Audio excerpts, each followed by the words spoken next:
కొంతమంది దేవుడి పట్ల కూడా రాగద్వేషాలు ప్రదర్శిస్తారు. వైష్ణవులు శివుడి గుడికి వెళ్ళరు, అంటే కొంతమంది. మరి కొంతమంది శైవులు విష్ణువు గుడికి వెళ్ళరు. హిందువులు కొంతమంది వేరే మతాల ప్రార్థన ఆలయాలకు వెళ్ళటానికి ఇష్టపడరు. ఇది రాగద్వేష వాసన. జ్ఞాని అందరు దేవతలను సమానంగా చూస్తాడు, అన్ని మతాలను గౌరవిస్తాడు, అందరినీ విశ్వరూప ఈశ్వరునిగా చూస్తాడు. ఈ జగత్తులో ఏ విభూతి ఉన్నా అది నా విభూతి మాత్రమే. ఇది దైవ సంపద. నా కుటుంబం, నేను స్పెషల్ కాదు.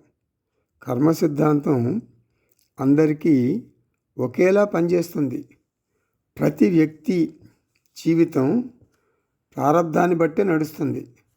ఆదిశంకరాచార్య భజగోవిందంలో ఒక మాట అంటారు, యావత్ విత్తోపార్జన శక్తః తావన్నిజ పరివారో రక్తః. ఏమిటి దాని అర్థం? నీవు ధనం సంపాదించి కుటుంబానికి మంచిగా ఉపయోగపడుతున్నంత వరకు నిన్ను గౌరవంగా చూస్తారు. నీ ధన సంపాదన ఎప్పుడు ఆగిపోతుందో అప్పటి నుంచి నీకు గౌరవం దక్కదు, నిన్ను గౌరవించరు. ఆత్మనస్తు కామాయ సర్వం ప్రియం భవతి. ఎవరినైనా వారు ఉపయోగపడినంత వరకే నేను వారిని ప్రేమిస్తాను. వారు నాకు ఉపయోగపడకుండా భారంగా మారితే నా ప్రార్థన ఇలా ఉంటుంది, భగవంతుడా, ఆయన్ను నీలో చేర్చుకో, విముక్తి కలిగించు. ఇది చేదు నిజం, అంటే నగ్న సత్యం. ఈసడించుకుంటారు, ఏడిపిస్తారు, పరిహసిస్తారు. ఇది కండిషన్. జ్ఞాని ఏం చేస్తాడు ఇటువంటి పరిస్థితుల్లో?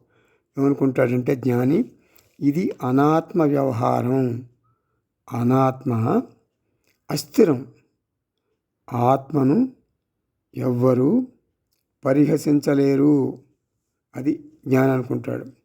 ఇది అనాత్మ వ్యవహారం, అనాత్మ మిథ్య, అస్థిరం. ఆత్మను ఎవ్వరూ పరిహసించలేరు.